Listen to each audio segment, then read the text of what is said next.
Soft tissue. দেখুন এই owned healing mechanism, এটা হলো তোমাদের একটু করে পড়ে নিবা, ডিটেলস দেওয়া আছে, আবার নিশ্চিত দেখবে যে বইয়ে হলো ফ্লোচার্ট আকারেও পড়া আছে, অনেক সময় ফ্লোচার্ট আকারেও লিখতে পারো।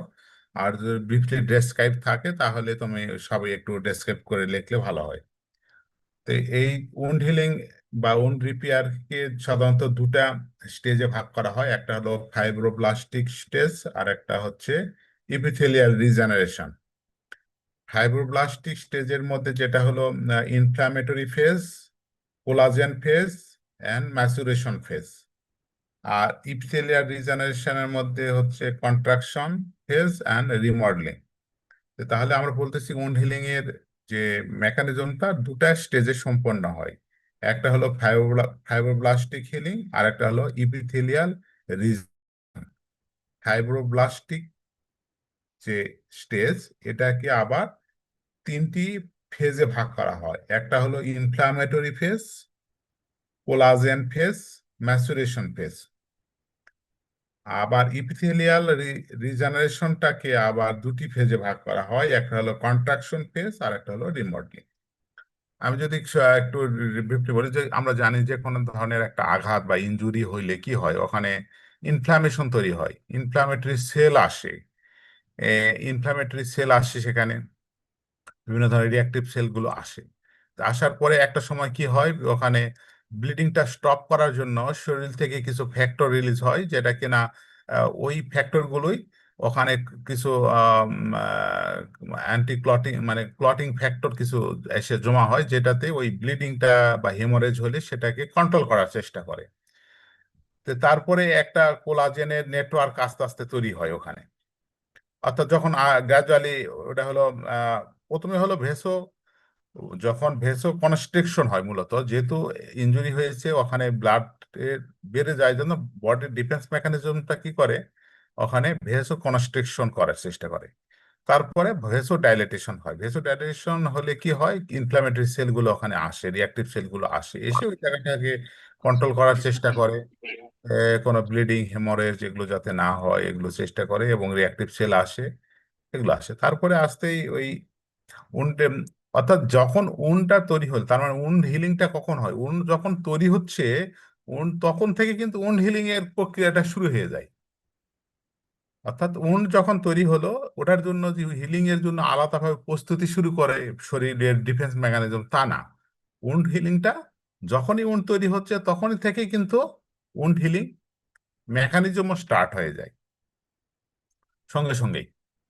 তারপরে কোলাজেন ফাইবারের একটা নেটওয়ার্ক তৈরি করে, এবং কোলাজেন ফাইবারে যখন নেটওয়ার্ক তৈরি হয়, ওটা আস্তে আস্তে একটু ডেন্স হয়, গিয়ে একটা স্ক্যাপ ফরমেশনের মতো হয়। তোমরা জানো যে অনেক সময় টান টান লাগে, যেটা বলতেছি আমরা হলো ইপিথেলিয়াল রিজেনারেশন। ইপিথেলিয়াল রিজেনারেশন যখন শুরু হয় তখনই ওই যে টান টান লাগে, যেটাকে আমরা বলতেছি কন্ট্রাকশন ফেজ, এবং ওটা গ্রাজুয়ালি আগেকার অবস্থায় যেটাকে বলছে রিমডেলিং, অর্থাৎ যে স্কিনের যে কন্টিনিউশনটা আগের মতোই ফিরে আসে, সেটাকে বলতেছে রিমডেলিং।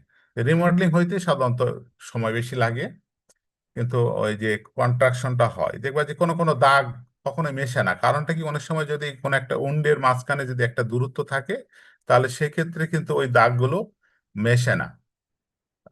মেশে না ফলে মেশে না কারণটা কি, ওই গ্যাপটাতে তখন বিভিন্ন ধরনের ফাইব্রোব্লাস্টিক মানে সেল এসে মানে রিজেনারেট করে, ফলে ওই গ্যাপটা আর পূর্ণ হয় না, এবং ওটা অন্য ধরনের একটা স্কার ফর্মেশন করে, স্কার, যেটাতে একটা দাগের মতো দেখা যায়। এটাই মূলত সংক্ষিপ্ত ভাবে, ওটা একটু তোমরা নিজেরা একটু পড়লে আরো ভালো হয়তো ক্লিয়ার হবে। তাহলে উন্ড হিলিং ওই ফ্লো চার্টটা পড়ার চেষ্টা করো, ফ্লো চার্টটাতে ওটা ব্রিফলি দেওয়া আছে তোমার ওই যে এটা উন্ড হিলিং এর মেকানিজমটা। তো তাহলে আমরা বললাম উন্ড হিলিং কাকে বলে। উন্ড হিলিং হলো the restoration the continuity of soft tissue is called wound healing.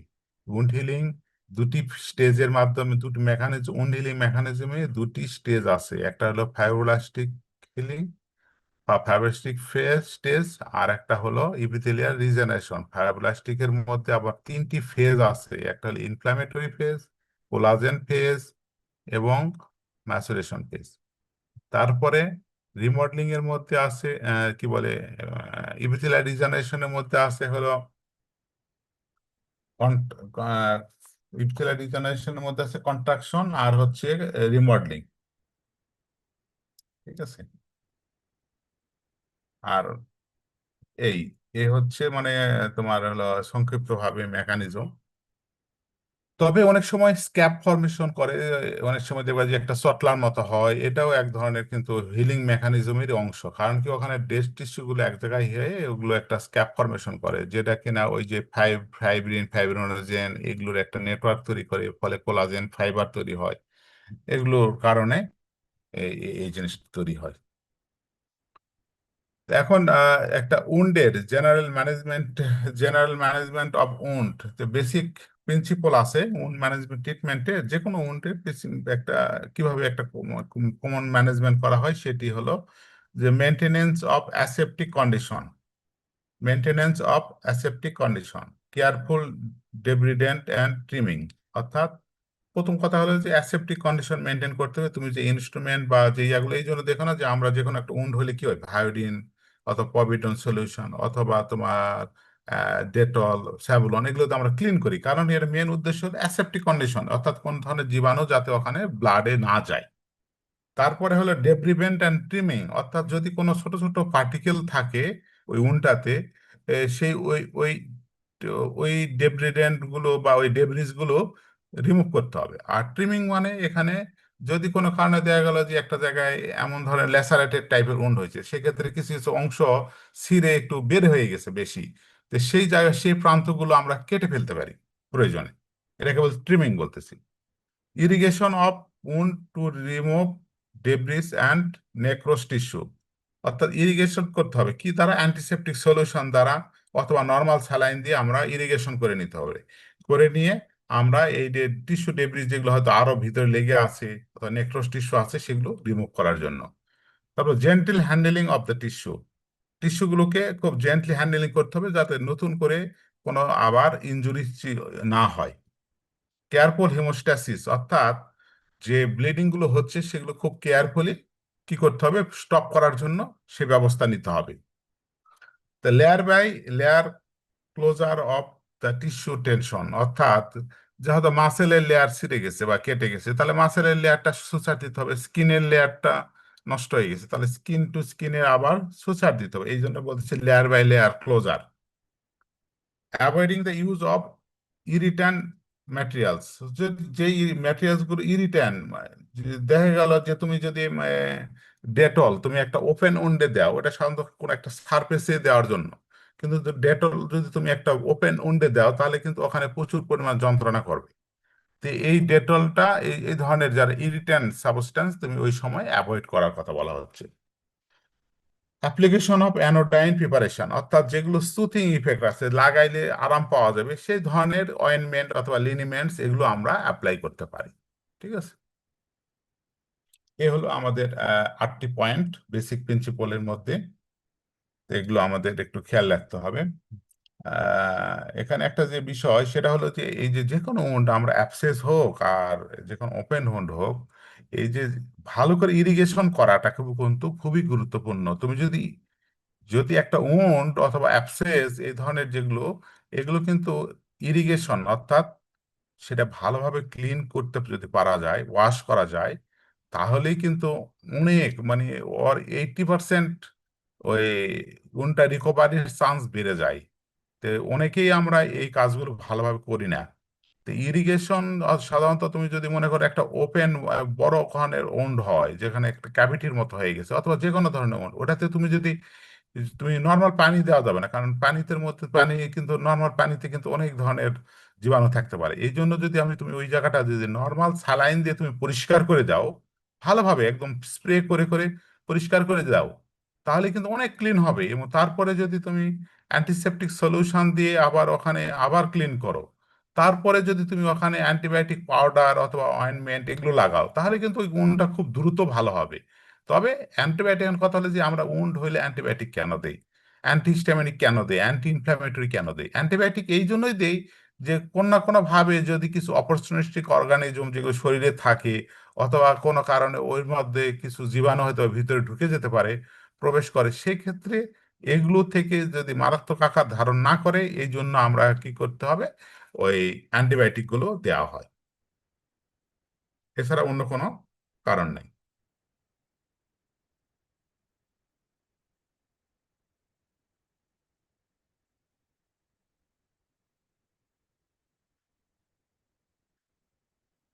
তারপরে যে বিষয় সেটি হচ্ছে যে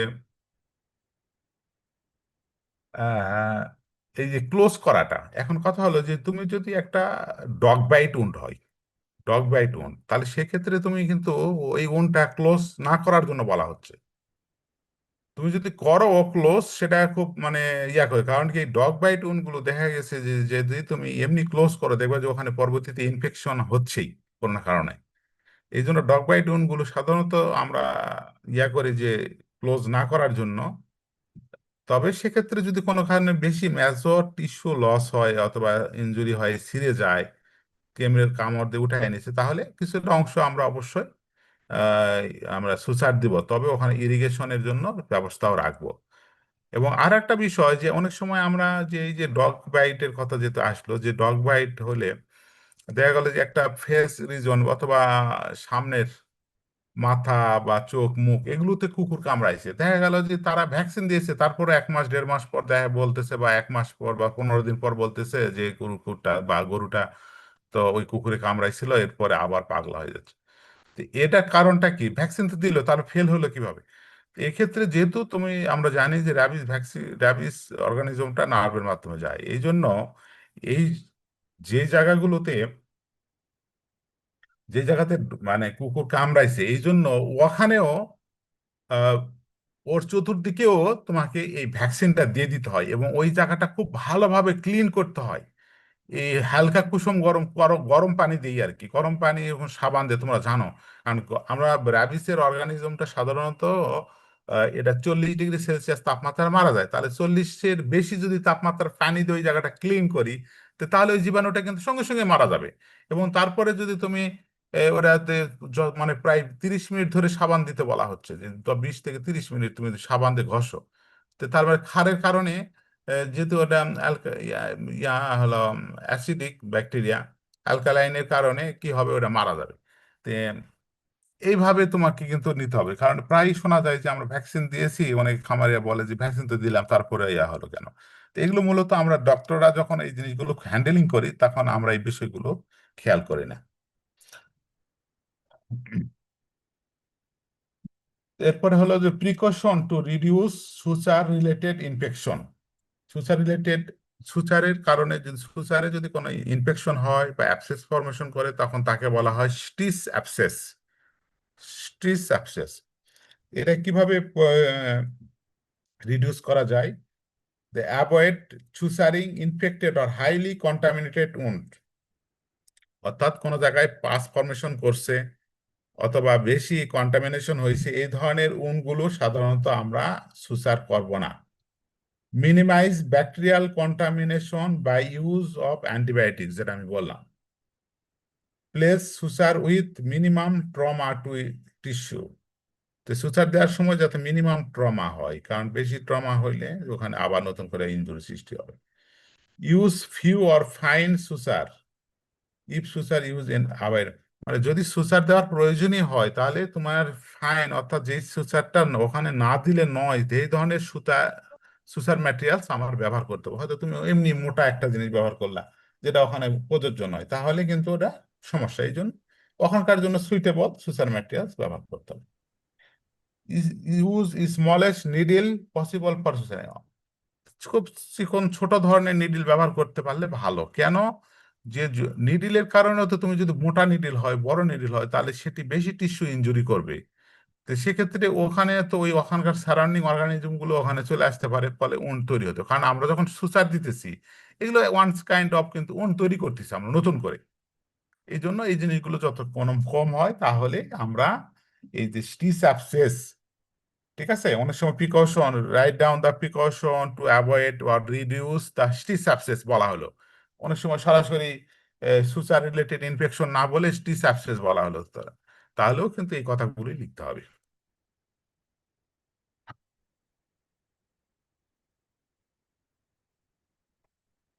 তো এই হলো আমাদের একটা উন্ড উন্ড কাকে বলে, উন্ডের ক্লাসিফিকেশন, উন্ড হিলিং এর মেকানিজম, এবং উন্ডের লাইন অফ ট্রিটমেন্ট অথবা প্রিন্সিপাল অফ ট্রিটমেন্ট। তারপরে আমরা আলোচনা করলাম কি কি প্রিকশন নিতে হবে যাতে সুসার রিলেটেড ইনফেকশন গুলো অ্যাভয়েড করা যায়, সেগুলো আলোচনা করা হলো। এ পর্যন্ত যদি কারো কোনো কোয়েশ্চেন থাকে বল।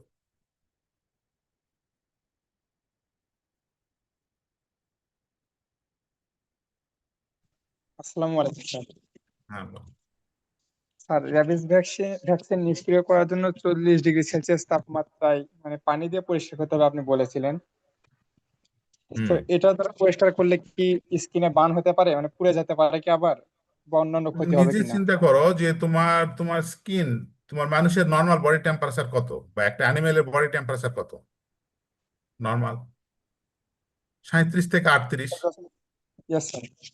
তাহলে তুমি সেখানে যদি 40 দাও তাহলে কি সে পুড়ে মারা যাবে? না স্যার, মারা যাবে না। হ্যাঁ, এই জন্যই তোমার 40-এর বেশি তুমি 42 দাও, 45 দাও, সমস্যা নাই তো, হালকা একটু গরম লাগবে, কিন্তু সেটা তো খুব বেশি গরম না তার জন্য।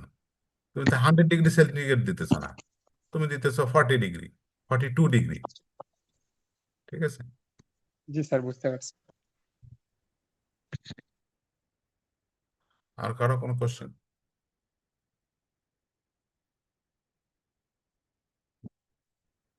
আচ্ছা, তাহলে এখন আমরা অ্যাবসেস নিয়ে কথা বলবো। অ্যাবসেস, অ্যাবসেস, সিস্ট, এগুলো কিছুটা একই ধরনের কিন্তু কমপ্লিকেশন আলাদা।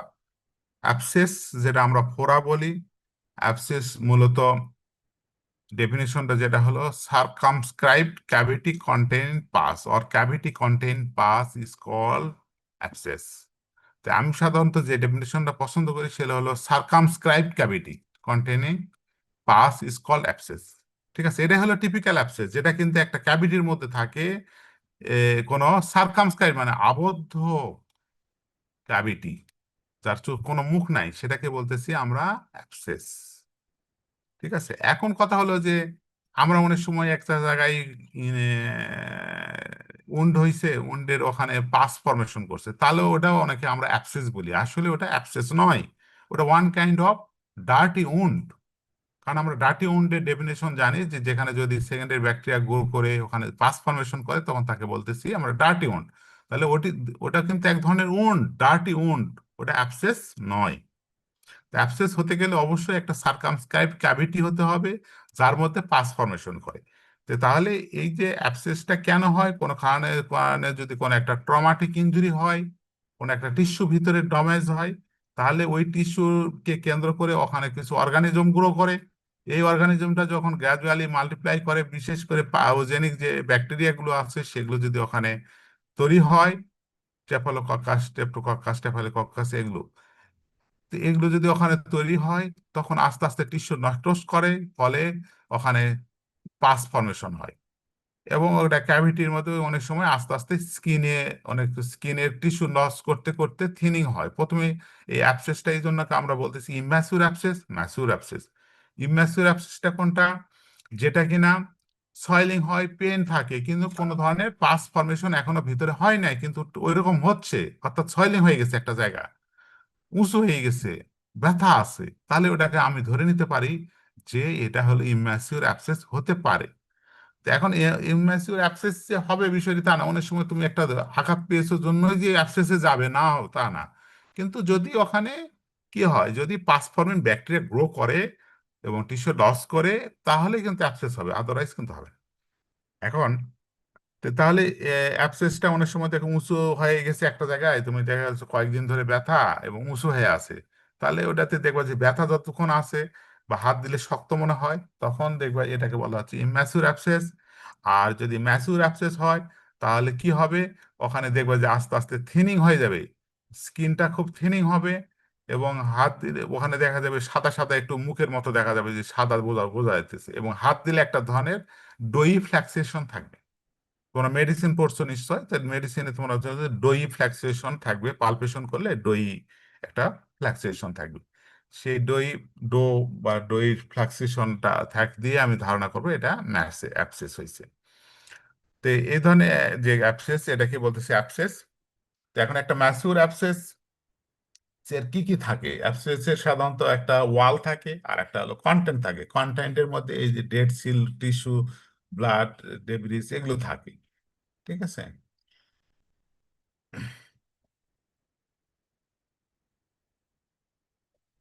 আমরা অ্যাবসেস এর কিছু ক্লাসিফিকেশন আছে বলে আমরা তোরা বললাম। এখন একটা অ্যাবসেস যদি হয় তাহলে আমরা কিভাবে ট্রিটমেন্ট করব? অ্যাবসেস ট্রিটমেন্ট করার জন্য যেটা করতে হবে, যে অ্যাবসেসটা ভালোভাবে ম্যাচিউর হওয়া পর্যন্ত অপেক্ষা করতে হবে। তো ম্যাচিউর যখন হয়ে যাবে, তখন হাত দিলে যদি ডই ফ্ল্যাক্সেশন হয়, তখন তা আমরা একটা কি করব, ওই জায়গাটা যদি ইনসিশন দেওয়ার প্রয়োজন হয়।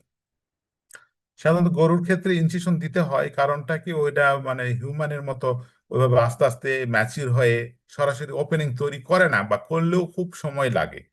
তো সেক্ষেত্রে যেহেতু গরুর স্কিনটা মানে তুলনামূলক বেশি ফাইব্রোব্লাস্টিক টাইপের এবং এটা খুব শক্ত লেয়ার গুলো, তো এই জন্য কি করতে হবে তোমাকে, ওই যে জায়গাটাতে হয়তো বা তুমি বুঝলা যে এটা অ্যাবসেস হয়েছে, কনফার্ম হইলা, তখন ওই অ্যাবসেস ওই জায়গাটা কি করতে হবে, ক্লিপিং করতে হবে, শেভিং করতে হবে, অ্যান্টিসেপটিক দ্বারা ওয়াশ করতে হবে, এবং অ্যান্টিসেপটিক দ্বারা ওয়াশ করার পরে আমরা একটা ইনসিশন দেবো। ইনসিশনটা কোথায় দেব? গ্র্যাভিটেশনাল ফোর্সের দিকে দিব।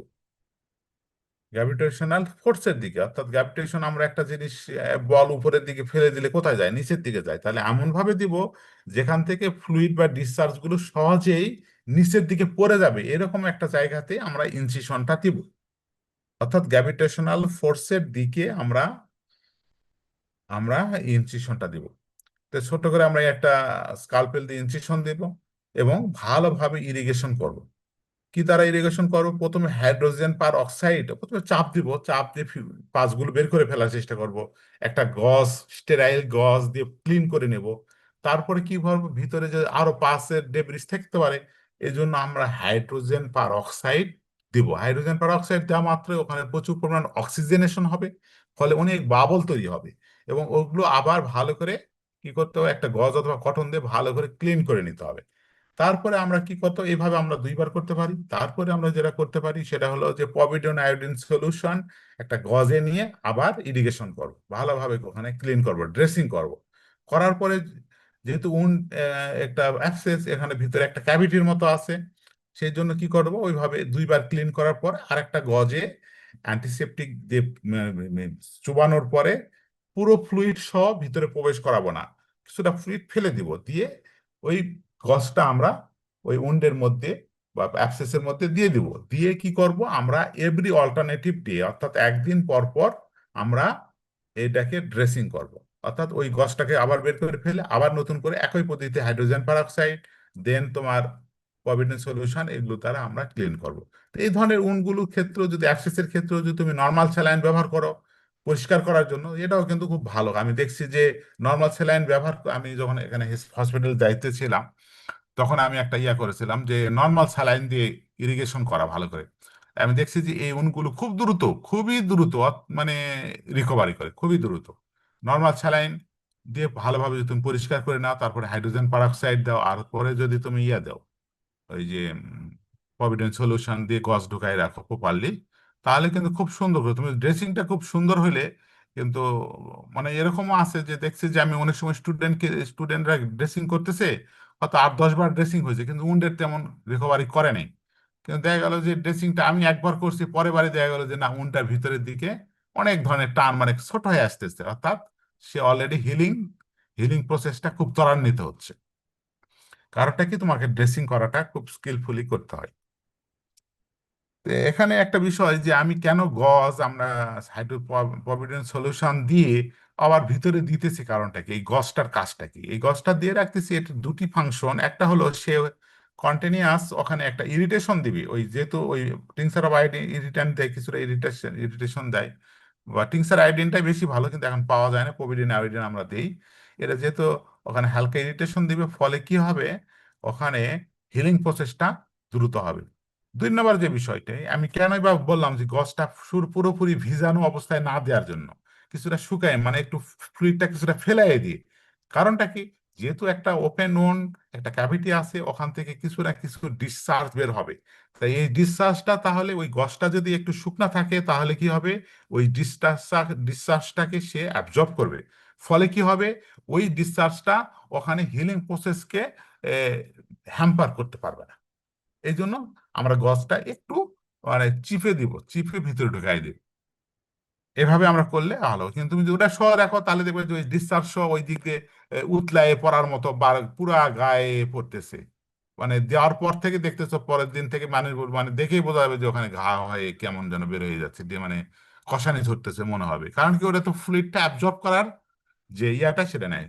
তো সেক্ষেত্রে কোনো কোনো কারণে কোনো উন যদি বেশি ফ্লুইড এরকম ইয়া হয়, তাহলে আমরা গজের ভিতরে কিন্তু অনেক সময় আমরা কটন দিয়েও আমরা ভিতরে দিয়ে রাখি, যাতে ফ্লুইডটা সে ভালোভাবে অ্যাবজর্ব করতে পারে। তা আশা করি তোমরা বুঝতে পারছো বিষয়গুলো। তো এই হলো মূলত অ্যাবসেস। আর অ্যাবসেস হইলে সাধারণত যেহেতু ইনফেকশিয়াস, সেই জন্য আমাদের পোস্ট অপারেটিভ কেয়ার হিসেবে অ্যান্টিবায়োটিক দিতে হবে, অ্যান্টি ইনফ্ল্যামেটরি দিতে হবে, এগুলো দিতে হবে। এই, কারণ এই পর্যন্ত কারো কোনো কোয়েশ্চেন আছে কিনা?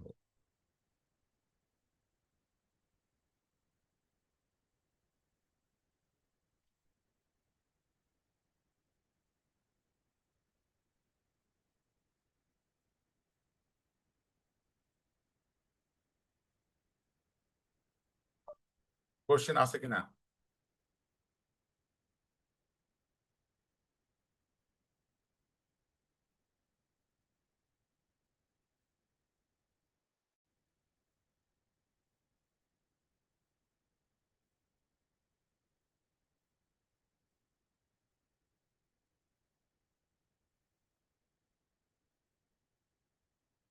কোয়েশ্চেন নাই। তো তাহলে আমরা অ্যাবসেস পর্যন্ত আজকে রাখলাম। এখন আমরা অ্যানেস্থেসিওলজি অংশে চলে যাব।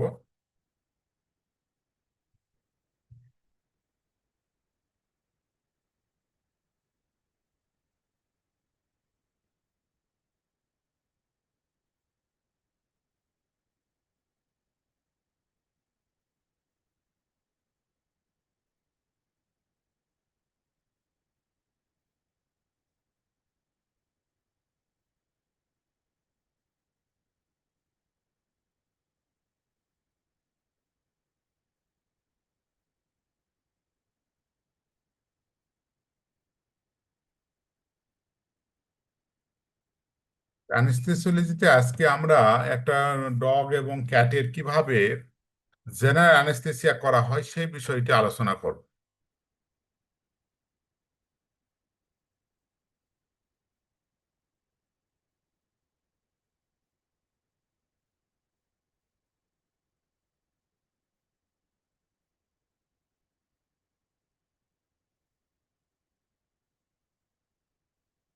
কোন স্ক্রিন কি দেখা যায়?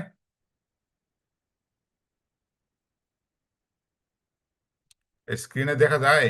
জি স্যার, দেখা যাচ্ছে। আচ্ছা। তো আমরা একটা ক্যাট মনে করো, আমরা একটা চিন্তা করি একটা ক্যাট, ঠিক আছে? আর একটা হলো ডগ। ক্যাট আর ডগ। ক্যাটের মনে করো বডি ওয়েট 2.5 কেজি, আর ডগের বডি ওয়েট ধরে নিলাম 18 কেজি, ঠিক আছে? এখন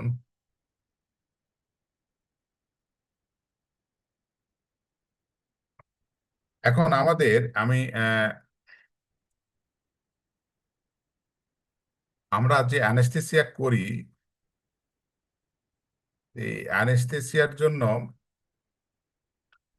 যে ওষুধগুলো আমরা ব্যবহার করি, আমরা বলছিলাম pre anaesthetic agent. Pre anaesthetic agent আমরা যেটা ব্যবহার করি একটা হলো সালফেট অ্যাট্রোপিন সালফেট।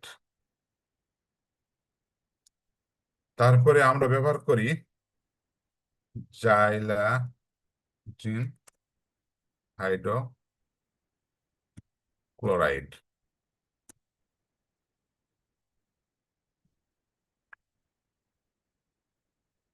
তারপরে আমরা একটু, এই দুটা হলো প্রি অ্যানেস্থেটিক এজেন্ট। আর অ্যানেস্থেটিক হিসেবে যেটা ব্যবহার করি সেটা হলো ক্যাটামিন হাইড্রোক্লোরাইড।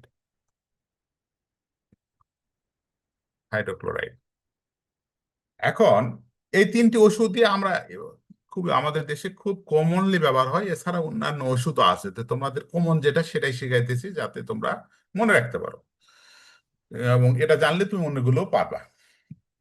এখন অ্যাট্রোপিন সালফেট, সে ডোজ কত? অ্যাট্রোপিন সালফেটের ডোজ, এটা সাধারণত ডোজ রেটটা সাধারণত হলো 0.0।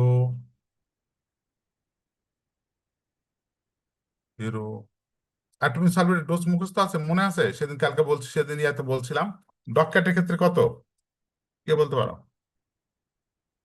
ডকক্যাটের ক্ষেত্রে কত বলছিলাম? 0.02। 0.02 milligram per KG body weight. ঠিক আছে, এটা 0.02 থেকে কিন্তু এটা 0.04ও হতে পারে।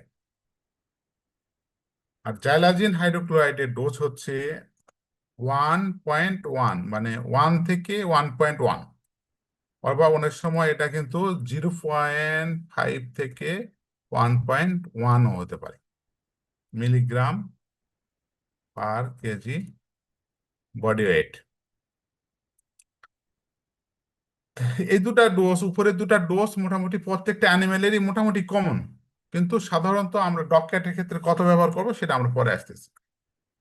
ক্যাটামিনের ডোজ, যদি আমরা ক্যাটামিনের ডোজ চিন্তা করি, ক্যাটামিনের ডোজ ক্যাটের ক্ষেত্রে, ক্যাটামিনের ডোজ হচ্ছে 22 মিলিগ্রাম পার কেজি। আর ডগের ক্ষেত্রে, ডগের ক্ষেত্রে 11, 10 to 11 আর কি, milligram per KG body weight. ঠিক আছে, এটা হলো ডোজ। এখন এখন কথা হলো যে এখানে একটা বিষয় আছে, যদি তুমি শুধু ক্যাটামিন, কারণ ক্যাটামিন তো অ্যানেস্থেটিক এজেন্ট, তো তুমি যদি শুধু ক্যাটামিন ব্যবহার করো, তাহলে এই যে ডোজটা লিখেছি সেই ডোজ অনুসারে ইনজেকশন প্রয়োগ করতে হবে। কথা বোঝা গেল? যদি ক্যাটামিনটা তুমি শুধু, অন্য কোনো প্রি অ্যানেস্থেটিক এজেন্ট ব্যবহার করবে না, শুধু ক্যাটামিন ব্যবহার করবা, তো তাহলে তোমার এই ডোজটা হবে। যদি তুমি ফ্রি অ্যানেস্থেটিক এজেন্ট যেমন অ্যাট্রোপিন সালফেট এবং জাইলাজিন এই দুটি ব্যবহার করো, তাহলে এদের ডোজটা অর্ধেক হবে। এদের ডোজটা কি হবে? অর্ধেক হবে। অর্ধেক হবে, অর্ধেক বলতে এখানে কত হবে? 11 মিলিগ্রাম পার কেজি হবে। আর এটার ক্ষেত্রে হবে কত? 5.5 মিলিগ্রাম পার কেজি। তাহলে বোঝা গেল কখন 5.5 অথবা 11, যখন কিনা অ্যাট্রোপিন সালফেট এবং জাইলাজিন ব্যবহার করবো। আর যদি অ্যাট্রোপিন সালফেট এবং জাইলাজিন ব্যবহার না করি, তখন এর ডোজ হবে 22 মিলিগ্রাম এবং 11 মিলিগ্রাম। যখনই অ্যাট্রোপিন সালফেট জাইলাজিন ব্যবহার করব প্রি অ্যানেস্থেটিক এজেন্ট হিসেবে, তখন এর ডোজ হবে, মেন যে ডোজ, অ্যানেস্থেটিকের ডোজ, সেই অ্যানেস্থেটিকের ডোজটা। এখন কথা হলো যে ডগ এবং ক্যাটের ক্ষেত্রে সাধারণত যে অ্যানেস্থেসিয়া প্রয়োগ করা হয় সেই পদ্ধতির নাম হলো জেনারেল অ্যানেস্থেসিয়া, বা জিএ বলা হয়, জেনারেল অ্যানেস্থেসিয়া। ঠিক আছে, জিএ। তাহলে এখন এই দুটি বিড়াল এবং কুকুর এবং বিড়ালের জন্য আমরা কিভাবে ডোজটা ক্যালকুলেশন করতে, তোমাদের এই এই যে ডোজ ফিগারটা তোমাকে মনে রাখতে হবে। ঠিক আছে, এটা খুব ভালোভাবে মনে রাখতে হবে, তাহলেই তুমি পারবা। এখন কথা হলো যে আমার ডোজ ক্যালকুলেশনের একটা সূত্র আছে, required required required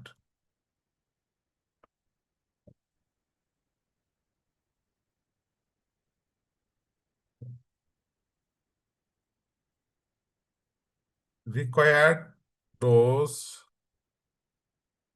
is equal to body weight body weight গুণন generic dose divided by concentration. তাহলে ঘটনাটা কি হলো?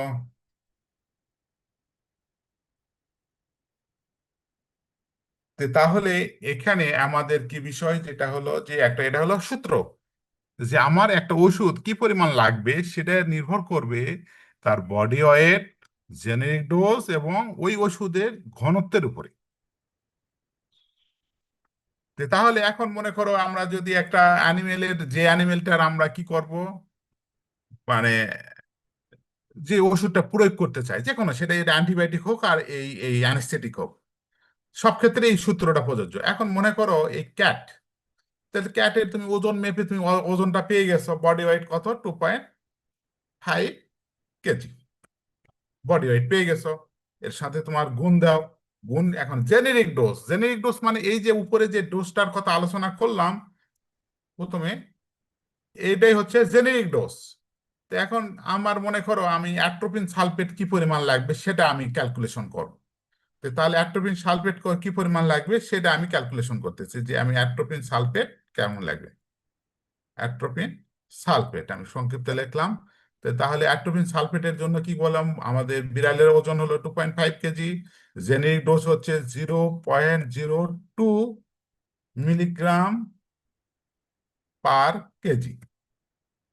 এখন ডিভাইডেড বাই, এখন কথা হলো তাহলে কনসেন্ট্রেশন কি, অর্থাৎ যে কোনো ঔষধের প্যাকেটের মধ্যে দেখবা যে প্রতি লেখা থাকে ইস ml কন্টেন এত মিলিগ্রাম, অর্থাৎ কি পরিমাণ ওষুধ আছে প্রতি ml। তোমরা ইনজেকশনে একটা ভায়াল দেখলে বুঝতে পারবে ইস ml কন্টেন, দেখবা যে 10 মিলিগ্রাম, 1 মিলিগ্রাম, 20 মিলিগ্রাম, ঠিক আছে, এরকম এই ওষুধটা আছে। তো এই অ্যাট্রোপিন সালফেট যদি তুমি দেখো, তাহলে অ্যাট্রোপিন সালফেটটা তোমাদের আছে প্রতি ml 1 মিলিগ্রাম পার ml। তার মানে কনসেন্ট্রেশন হচ্ছে 1 মিলিগ্রাম পার ml থাকে, 1 মিলিগ্রাম পার ml, ঠিক আছে, 1 মিলিগ্রাম পার ml। তাহলে এই ড্যাশ চিহ্নটা আমরা একটু বড় করে দিই।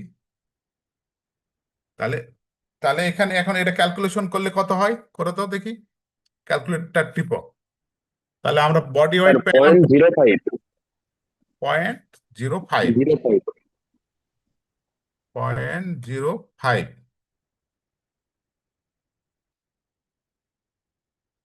ঠিক আছে তো, অর্থাৎ 2.5 এর সঙ্গে গুণ করতে হবে 0.02 মিলিগ্রাম, তার সাথে গুণ করার পর তো 1 দিয়ে ভাগ, এই, ঠিক আছে। সবাই কি করছে কিনা ক্যালকুলেশনটা?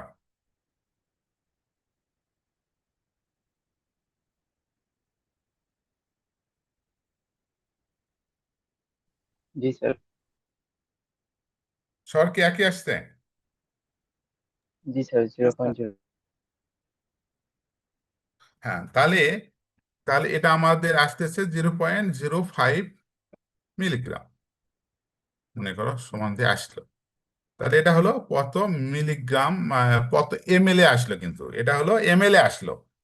তা এখন এই যে এত অল্প পরিমাণ ওষুধ, তুমি তো ml দেওয়া কঠিন, 0.5 মিলিগ্রামের তো তুমি ml হলো তুমি পাবা না, সিরিজ পাবে না। তা আমরা জানি যে 1 ml এর সিরিজ পাওয়া যায়, যেটা কিনা 100 ইউনিট থাকে, যেটা ইনসুলিন সিরিঞ্জ বলা হয়, ইনসুলিন সিরিঞ্জ, তাই না, ওগুলো কিন্তু 1 ml এর সিরিঞ্জ বা 1 ml এর সিরিঞ্জ পাওয়া যায়, যেখানে কিনা 1 ml পরিমাণ থাকে, এটা মানে 5 ইউনিট 10 ইউনিটে ভাগ করা থাকে। তো তাহলে এটা যদি আমি 100 দিয়ে ভাগ করি তাহলে কত হবে, 5 ইউনিট হবে, 5 ইউনিট হবে। 100 দিয়ে ভাগ করলে 5 ইউনিট হয় না? 100 দিয়ে ভাগ করলে কত হয়? Sir 5 unit. হ্যাঁ। তো তাহলে ওই যে 1 ml এর সিরিঞ্জে যে ইউনিট গুলো ভাগ করা আছে, তাহলে সেই ইউনিট দিয়ে আমি, সেই সিরিজ দিয়ে আমি 5 ইউনিট পরিমাণ এই অ্যাটমিক সালফেট নিয়ে আমরা ওই বিড়ালকে ইনজেকশন করতে পারি, ঠিক আছে। এখন কথা হলো যে আমি তাহলে আমরা আসি যে তাহলে আমাদের জাইলাজিন কি পরিমাণ লাগবে, জাইলাজিন কি পরিমাণ লাগবে তোমরা একটু ক্যালকুলেশন করো। Body weight 2.5 KG. Generic dose তুমি ধরবা হলো জাইলাজিনের ধরো 1.1 ধরো, 1.1 ধরো, একটু বেশি ধরলাম, দিলে ক্যালকুলেশন করলে কত আসে দেখো। স্যার এটার কনসেন্ট্রেশন কি ধরবো স্যার? হ্যাঁ, এখন কথা হলো যে জাইলাজিনের কনসেন্ট্রেশনটা কত থাকে। তো জাইলাজিনটা প্রতি এমএল এ থাকে 20 মিলিগ্রাম থাকে প্রতি এমএল এ। তাহলে করো এখন 20 মিলিগ্রাম। স্যার 0.1375 0.1375 মানে 1.14, জি স্যার। তার মানে 0.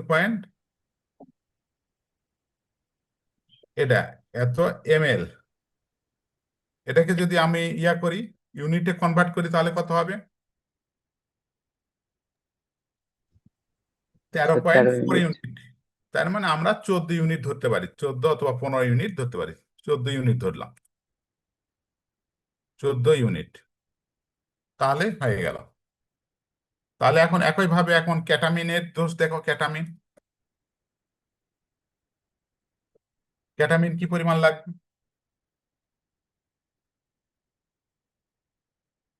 তাহলে ক্যাটামিনের আমি কি বলছি, আমরা যেহেতু অ্যাট্রোপিন, যদি তুমি অ্যাট্রোপিন জাইলোজিন দাও তাহলে তোমার হলো 22 ধরতে হবে, আর অ্যাট্রোপিন জাইলোজিন না দাও তাহলে 11 ধরতে হবে। তাহলে তুমি 11 ধরো, যেহেতু আমরা অ্যাট্রোপিন জাইলোজিন দিয়ে করব, এটা পিরানিস্টিক ব্যবহার করব, এই জন্য আমরা এটা দিলাম। আর এটার কনসেন্ট্রেশন হলো 50 মিলিগ্রাম/ml এ থাকে। বাজারে যেগুলো পাওয়া যায় সেগুলো 50 মিলিগ্রাম থাকে পার এমএল এ। ঠিক আছে, তবে তুমি যেটা ব্যবহার করবা সেটা তুমি দেখে নিবা যে প্রতি এমএল এ কি পরিমাণ কনসেন্ট্রেশন আছে। ওটা তো ওই কোম্পানির, তোমার ওটা লিটারেচার দেখে মুখস্থ রাখতে হবে, কারণ ডাক্তার হতে গেলে তোমাকে বহু জিনিস মুখস্থ রাখতে হবে।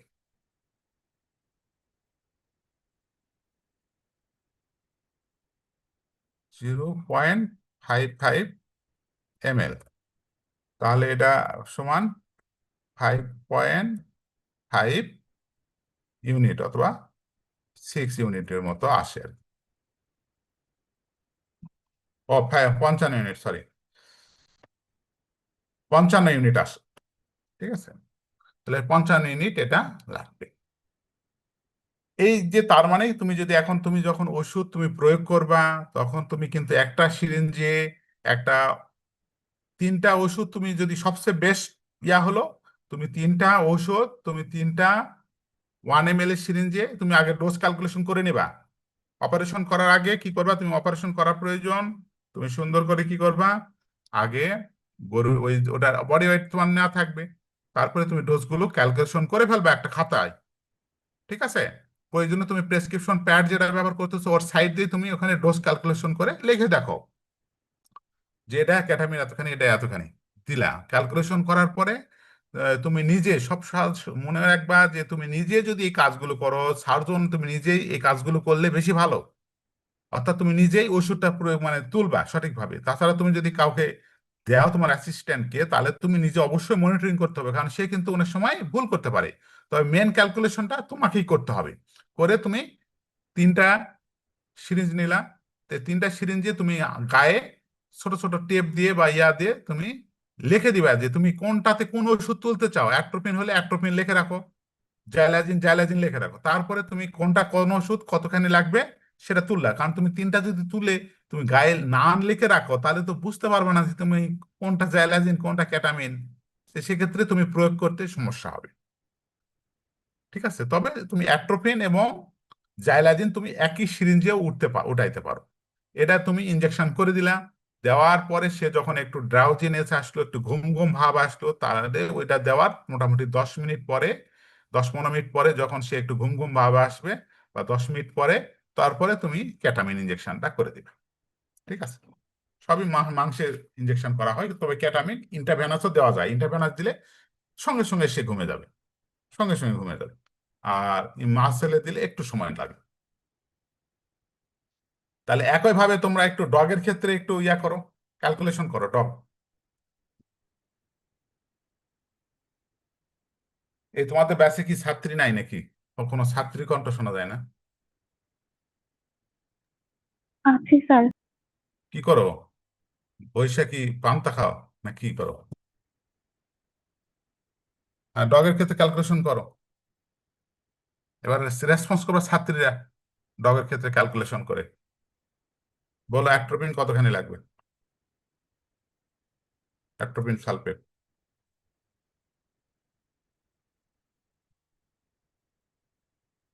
তাহলে বডি ওয়েট 18 কেজি।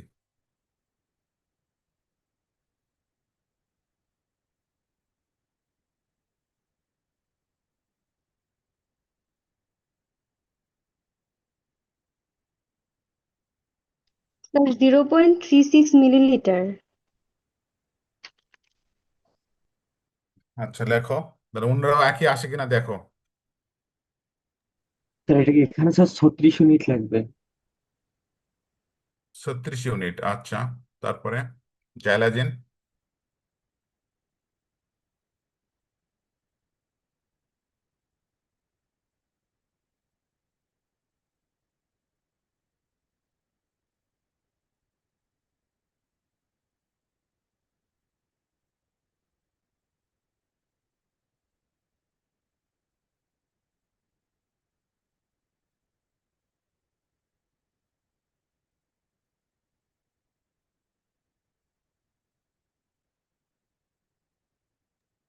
0.99 মিলিলিটার।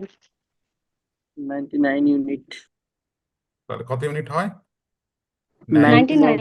অথবা 1 ইউনিট, 1 ml। আচ্ছা, তারপরে ক্যাটামিন।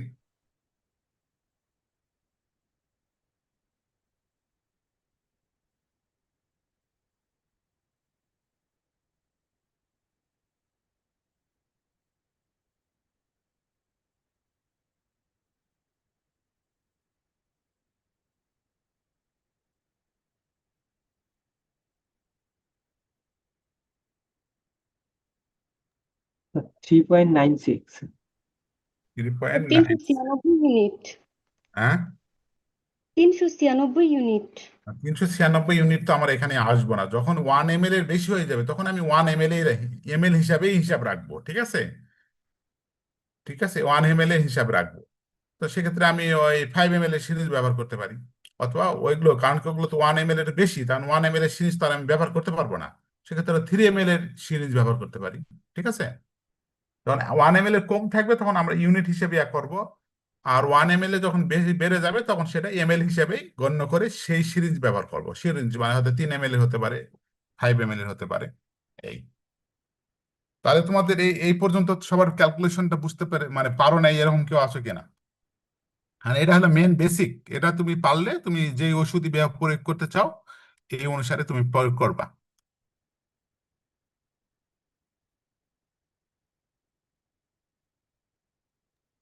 স্যার আসসালামু আলাইকুম। হ্যাঁ বলো। স্যার যে বলছেন প্রি অ্যানেস্থেটিক দিলে স্যার কি ক্যাটামিন অর্ধেক ব্যবহার করতে হবে? হ্যাঁ, বুঝে নাই। স্যার প্রি অ্যানেস্থেটিক যে এজেন্ট গুলো আছে ওইগুলো ব্যবহার করলে কি আমরা ক্যাটামিন অর্ধেক ব্যবহার করব? হ্যাঁ, ক্যাটামিন এর ডোজ হবে তখন 5.5 হুম, জি। বা 11, অর্ধেক হবে। আসসালামু আলাইকুম স্যার। হ্যাঁ বলো। স্যার ইউনিটের যে হিসাবটা ওইটা একটু বুঝতে পারিনি, যদি বুঝাই দিতেন। অর্থাৎ 100 ইউনিটে 1 ml। ঠিক আছে, 100 ইউনিট সমান 1 ml। তাহলে তুমি পাইতেছো মনে করো হলো 0.35 ml। তাহলে তুমি 100 ভাগ করো, 100 ভাগ করলে কত হবে সেটাই তোমার, সেটা তত ইউনিট। বুঝতে পারছো? অর্থাৎ 1 ml সমান 100 ইউনিট। তাহলে তুমি, তাহলে 0.3 হলে তাহলে 30 ইউনিট, এরকম। বুঝতে পারছো কিনা? বা যারা বুঝছে তার সঙ্গে সরাসরি একটু সিরিজ তোমাকে এটার জন্য কি করতে, প্র্যাকটিক্যাল মানে প্র্যাকটিক্যাল, এগুলো তোমাকে 1 ml একটা সিরিজ কিনবা। 3 ml এর একটা কিনবা, 5 ml এর একটা কিনবা, 10 ml এর একটা সিরিজ কিনবা। তাহলে তোমার বুঝতে সুবিধা হবে বিষয়গুলো, যে আচ্ছা এটা তাহলে এতখানি ওষুধ। আর এই ওষুধগুলো তোমাদের হসপিটালে আছে মনে হয় সম্ভবত, এবং নাহলে ভায়াল গুলো তোমাদের বিভিন্ন জনের কাছে আছে। সেই ওষুধটা দেখিয়া তুমি এটার কনসেন্ট্রেশনটা কত ভালো করে দেখে রাখবা। কারণ এটা কিন্তু তোমাকে পরীক্ষায় থাকে সাধারণত, যে তোমাকে ক্যালকুলেট করতে বলা হবে, তোমাকে এটা মুখস্থ রেখে তোমাকে ক্যালকুলেশন করতে হবে। অনেক সময় তো মানে উইদাউট, তোমার কাছে হয়তো লেখা থাকবে যে তোমার কাছে কোনো প্রি অ্যানেস্থেটিক নাই, জাইলাজিন নাই, তাহলে তখন কি করবা? সেক্ষেত্রে তুমি অ্যাট্রোপিন সালফেটের ডোজ এটাই হবে, কিন্তু ক্যাটামিনের ডোজটা ওই বেশি থাকবে। কিন্তু শুধুমাত্র জাইলাজিন অথবা ডায়াজিপাম এগুলো যদি ব্যবহার করো তাহলেই ডোজটা অর্ধেক হবে। এই স্যার সেখানে যদি স্যার প্রতি ইমেল না বলে স্যার প্রতি 2 ml বা 3 ml বলা থাকে সেক্ষেত্রে আমরা কি করবো? হ্যাঁ, বুঝলাম না। স্যার এখানে তো হচ্ছে বলছিলাম যে হচ্ছে প্রতি ইমেল হচ্ছে কনসেন্ট্রেশন, সে জায়গায় স্যার যদি 2 ml এ কনসেন্ট্রেশন এত পার্সেন্ট থাকে বা হ্যাঁ, এরকম তুমি থাকতে ভাগ পারে কি করে স্যার? নিবা, অথবা প্রতি ml প্রতি মিলিগ্রাম 5 ml এও এরকম থাকে, অনেক সময় বাচ্চাদের ওষুধে লেখা থাকে দেখবা। তো তুমি ক্যালকুলেশন করে নিবা যে তাহলে প্রতি ml এ কতখানি থাকে, তাহলে কনসেন্ট্রেশনটা হতে হবে প্রতি ml এ কতখানি থাকে, তুমি ক্যালকুলেশন করে নিবা। জি তো এই ফর্মুলাটা কি আগে তোমরা জানতে কিনা, তোমরা মেডিসিন পড়ছো যখন? জি স্যার, আমরা সিস্টেমিক ফার্মাকোলজি শিখেছিলাম। হ্যাঁ, ফার্মাকোলজিতে এই সূত্রটা পড়াইছিল। জি স্যার, ফার্মাকোলজির ল্যাব ক্লাস নেওয়ার সময় একদিন দেখেছিলাম। আচ্ছা,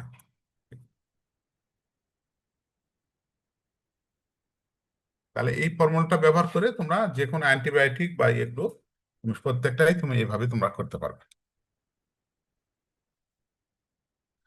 তো ঠিক আছে, আজকে আমরা এই পর্যন্ত আলোচনা করলাম। তো তোমরা অবশ্যই যেটি বিষয় তোমরা নিজেরাই, যারা এখনো বোঝো নাই, তোমরা বিভিন্ন বডি ওয়েট ধরে তুমি নিজে ক্যালকুলেশন 2-3 বার করো, তো এবারে তুমি মুখস্থ হয়ে গেছে বিষয়টি। আর এখন এই যেগুলো কমনলি যেগুলো অ্যানেস্থেটিক এগুলো ব্যবহার করা হবে, একটা কাগজে লিখে পড়ার টেবিলে সেট করে থাকো, যে এর ডোজ কত, ডগের ক্ষেত্রে কত, ক্যাটের ক্ষেত্রে কত, এটার হলো কনসেন্ট্রেশন কত, এগুলো সব এভাবে এটার মার্কেট প্রিপারেশন কত ml এর পাওয়া যায়, এভাবে একটা চার্ট করে পড়ার টেবিলে লিখে রেখে দিবা, বা টেবিলে লিখে রাখবে কোথাও, যাতে তুমি বারবার তুমি চোখে পড়ে এবং সেটা তোমার মুখস্থ হয়ে যায়।